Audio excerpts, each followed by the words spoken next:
Assalamualaikum warahmatullahi wabarakatuh. Salam sejahtera untuk kita semua. Dan kembali dalam perkuliahan online. Pada kelas ini untuk mendapatkan sebuah pemasaran yang untuk pertemuan piramid ke-6 ya. Oke, seperti biasa pemasaran di sini link sudah ada di sana. Materi ada di kelas. Kuliah akan segera kita mulai beberapa saat lagi.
Oke, untuk perkuliahan bisa kita mulai ya untuk pertemuan ke-6.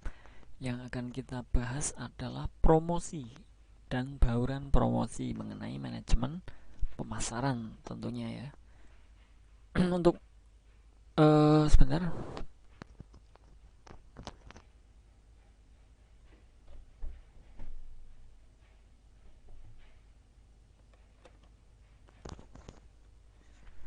Untuk materi bisa diakses di Classroom ya nanti ya.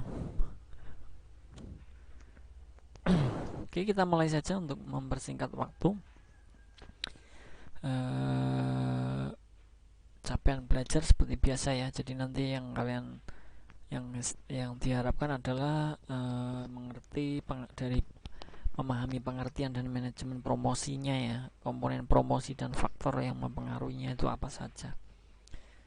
Oke, uraian materi produk ataupun jasa yang dihasilkan oleh perusahaan dalam pemasaran tidak mungkin dapat secara mencari sendiri pembeli ataupun peminatnya. Oleh karena itu, produsen dalam kegiatan pemasaran produk atau jasanya harus membutuhkan konsumen yang sesuai dengan produk atau jasa yang dihasilkan. Salah satu cara yang digunakan produsen dalam bidang pemasaran untuk meningkatkan hasil produksi yaitu kegiatan promosi.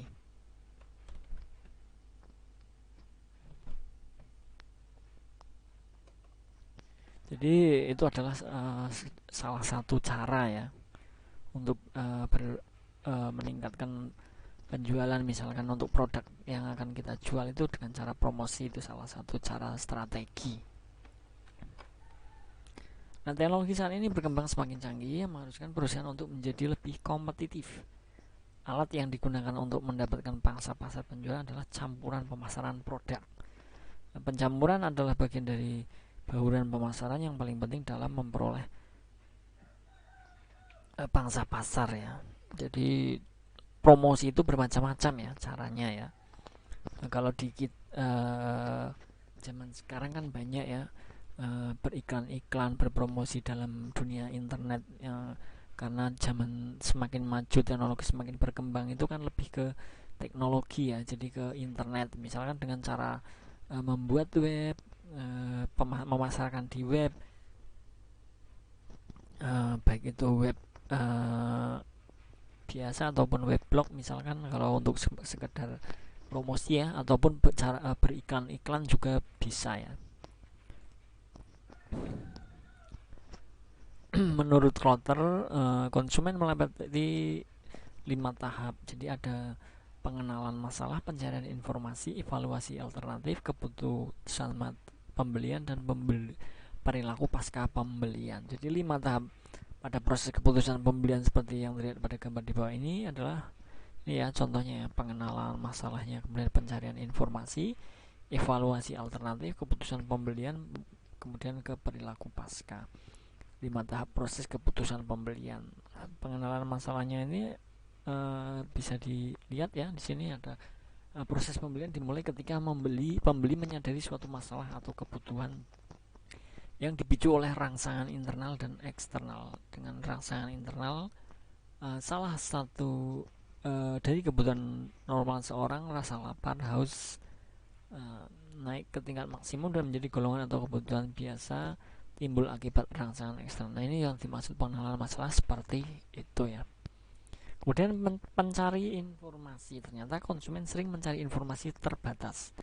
Survei memperlihatkan bahwa untuk barang tahan lama, setengah dari semua konsumen hanya melihat satu tuk ya, dan hanya 30% yang melihat lebih dari satu merek.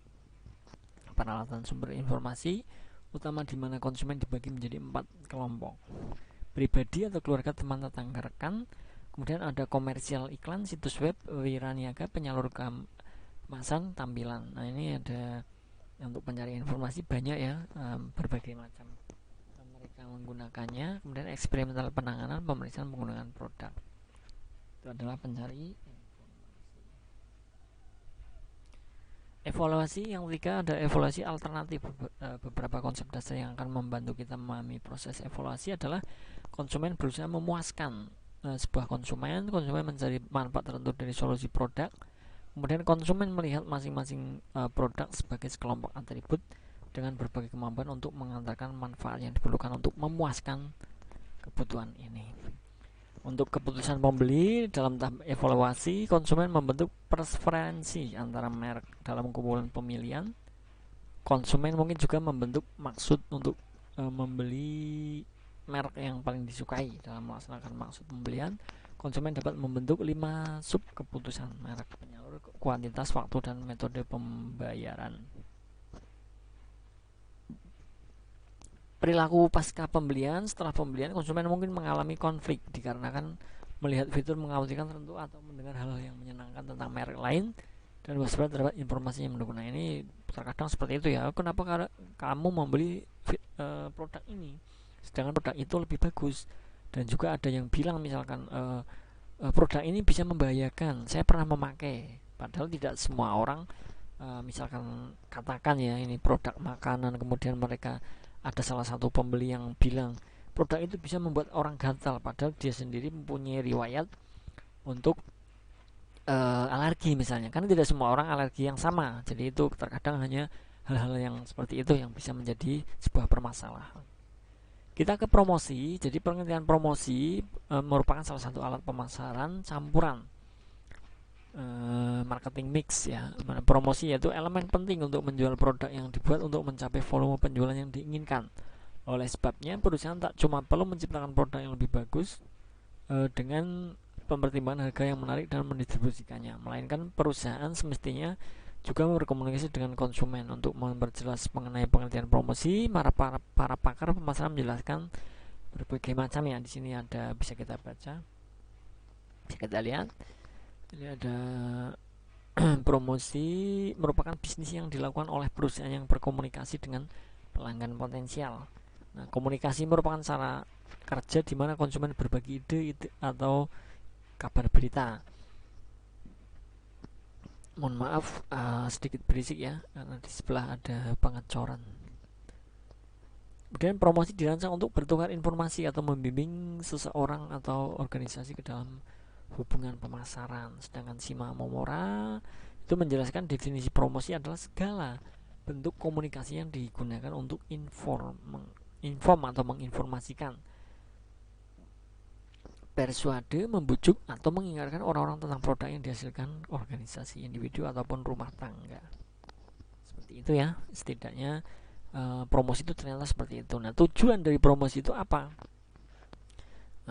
Menurut strategi pemasaran Ciptono dan Chandra 2011, tujuan utama promosi adalah memberi informasi, mempengaruhi, membujuk, dan mengingatkan pelanggan sebagai sasaran promosi perusahaan dan buruan pemasarannya. Nah, 3 tujuan promosi dapat digambarkan sebagai berikut. Ada menginformasikan atau informnya dapat berupa informasikan pasar produk baru, jenis-jenis produk, perubahan harga pasar, menjelaskan cara kerja produknya, beritahu layanan yang disediakan oleh perusahaan, perbaiki kesan salah, mengurangi ketakutan dan kecemasan pelanggannya agar selalu percaya dengan produknya, membangun citra perusahaan. Nah, itu adalah salah satu tujuan promosi mengenai informing. Kemudian yang kedua ada persuading atau membujuk.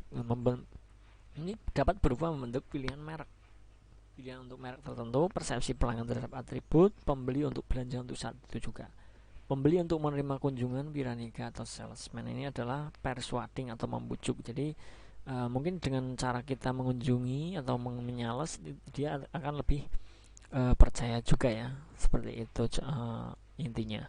Kemudian yang ketiga adalah reminding, mengingatkan. Dapat berupa ingatkan pembeli bahwa produk ini adalah dibutuhkan dalam waktu dekat, meyakinkan ya. Kemudian ingatkan kembali pembeli tempat menjual produk perusahaan, menjaga agar ingatan pertama pembeli jatuh dan perusahaan. Jadi bagaimana sih? Ini salah satu strategi ya, agar mereka para konsumen itu ingat, oh belinya di sini. Kemudian dalam waktu dekat ini pasti banyak dibutuhkan ini misalkan. Nah, itu strategi promosi ya, seperti itu ya dalam pemasaran. Kemudian ada yang berikutnya, bauran promosi. Ini adalah penerapan strategi yang tepat adalah salah satu faktor utama dalam keberhasilan. Salah satunya adalah persaingan dalam kendaraan bermotor misalnya. Nah, bauran pemasaran adalah suatu alat yang digunakan untuk mengontrol pasar, yang digunakan untuk mendapatkan respon yang diinginkan pada target pasar. Dan bauran promosi adalah bagian dari bauran pemasaran yang sangat penting dan yang terdiri dari promosi penjualan perorangan, iklan, hubungan masyarakat, dan penjualan langsung. Nah, itu adalah bauran promosi seperti itu ya. Bedakan dengan promosi dan bauran promosi tadi ya. Nah, unsur-unsur bauran promosi itu atau komunikasi pemasaran ada periklanan. Dunia perikanan semakin modern, tingkat persaingan perusahaan saling banyak-banyak, dengan demikian perusahaan dituntut lebih giat. Nah, untuk periklanan itu banyak sekali ya. Dengan cara apa saja, dengan cetak, media internet, media audio visual, dan lain sebagainya, itu banyak sekali caranya. Nah, tujuan atau sasaran umum dalam periklanan menurut Philip Kotler ini ada iklan informasi bertujuan menciptakan kesadaran merek dan pengetahuan tentang produk. Kemudian iklan persuasif bertujuan menciptakan kesukaan, preferensi, keyakinan dan pembelian produk atau jasa. Pengingat bertujuan menstimulasikan pembelian berulang produk atau jasa. Untuk iklan penguat bertujuan meyakinkan pembeli saat ini bahwa mereka melakukan pilihan yang tepat. Itu cara ya, bukan cara, tujuan atau sasaran umum dalam periklanan itu seperti itu. Yang kedua ada promosi penjualan, sales promotion. Menurut Ciptono Mahendra, ini promosi penjualan adalah bentuk persuasi langsung melalui penggunaan berbagai insentif yang dapat diatur untuk merangsang pembelian produk dengan segera atau meningkatkan jumlah barang yang dibeli pelanggan. Nah, seperti itu ya. Nah, berikut ada beberapa promosi utama yang dikembangkan oleh Philip. Ada sampel, kemudian ada kupon, menggunakan penawaran pengembalian dana, rabat, premi, hadiah, dan lain sebagainya. Percobaan gratis juga ya. Kemudian yang ketiga ada hubungan masyarakat, berbagai program untuk mempromosikan atau melindungi perusahaan produknya. Hubungan masyarakat adalah segenap upaya yang terencana berkesinambungan dalam rangka menciptakan dan mempertahankan niat baik dan pengertian timbal balik antara suatu organisasi dengan segenap khalayaknya. Ini dengan menggunakan hubungan masyarakat ternyata juga bisa ya dalam sebuah bauran promosi ini. Tidak hanya kita menggunakan seperti tadi, ada beberapa di sini ya. Ini nah, hubungan masyarakat sama terhadap beberapa tugas pemasaran antara membangun citra, mendukung aktivitas komunikasi, mengatasi permasalahan, memperkuat positioning, dan mempengaruhi publik secara spesifik, mengadakan peluncuran untuk produk baru. Nah, indikator variabel hubungan masyarakat adalah sebagai berikut. Nah, kegiatan yang dilakukan bermanfaat bagi masyarakat atau nasabah, kegiatan menghibur nasabah dan masyarakat, dana sampai tepat waktu, citra perusahaan baik di mana masyarakat, pemberitaan yang positif, dan kegiatan yang dilakukan. Ini kalau kita bauran promosinya dalam target di masyarakat ya. Kemudian ada penjualan perorangan dan eceran. Ini penjualan menurut Marbun ini adalah total barang yang terjual oleh perusahaan dalam jangka waktu yang tertentu. Nah, penjualan adalah pencapaian yang dinyatakan secara kuantitatif dari segi fisik atau volume atau unit suatu produk. Dan menurut Kotler ini mengumpulkan penjualan perorangan adalah interaksi tatap muka dengan salah satu terlebih perspektif untuk tujuan melakukan presentasi, menjawab pertanyaan, dan pengadaan masyarakat. Untuk penjualan perdagangan retail memiliki 3 karakteristik. Ada konfrontasi personal, masing-masing pihak dapat memonitor hubungan kemudian mempererat. Nah, ini karakteristiknya. Ada tanggapan juga ya, silakan dipelajari nanti. Untuk pemasaran langsung juga ini salah satu bauran promosi juga. Sistem pemasaran yang bersifat interaktif yang memanfaatkan satu atau beberapa media iklan untuk menimbulkan respon yang terukur dan atau transaksi di sembarang lokasi. Penjualan pribadi merupakan penyajian secara lisan oleh perusahaan kepada atau beberapa calon pembeli dengan tujuan agar barang atau jasa yang ditawarkan dapat terjual. Nah, penjualan langsung terdapat kontak pribadi secara langsung antara penjual dan pembeli. Ada beberapa bentuk pemasaran langsung seperti pemasaran jarak jauh dan pemasaran elektronik. Semuanya memiliki 4 karakteristik. Non-public, disesuaikan, pesan biasanya dikirim ke orang tertentu ya. Kemudian disesuaikan, pesan dapat disiapkan dengan cepat, interaktif, pesan dapat dimodifikasi oleh respon pengguna. Nah, ini untuk kalau yang secara langsung biasanya seperti itu ya. Faktor-faktor yang mempengaruhi bauran promosi ada beberapa faktor ya. Nah, di sini ada tipe of product, of market, jenis pasar produknya, push or pull strategi dorong atau strategi tarik ya, buyer rider stake, tahan kesiapan pembeli, kemudian product life cycle stake, tahan tahap siklus hidup produk. Nah, seperti itu ya. Ini ada latihan soal, silakan, atau untuk daftar pustaka untuk pengembangan materi dari saya silahkan, boleh ya. Oke, seperti itu mungkin yang bisa saya sampaikan untuk pertemuan hari ini mengenai promosi dan bauran promosi dalam mata kuliah manajemen pemasaran untuk pertemuan ke-6 ya. Jadi masih ada satu pertemuan lagi baru nanti kita adakan UTS, sebelumnya ada hari tenang terlebih dahulu. Seperti itu ya. Oke, terima kasih untuk hari ini, untuk teman-teman yang sudah mengikuti perkuliahan hari ini. Semoga apa yang saya sampaikan bisa menambah wawasan untuk kita semua. Saya akhiri. Wassalamualaikum warahmatullahi wabarakatuh. Salam sejahtera untuk kita semua. Selamat beraktivitas, selamat belajar. Terima kasih.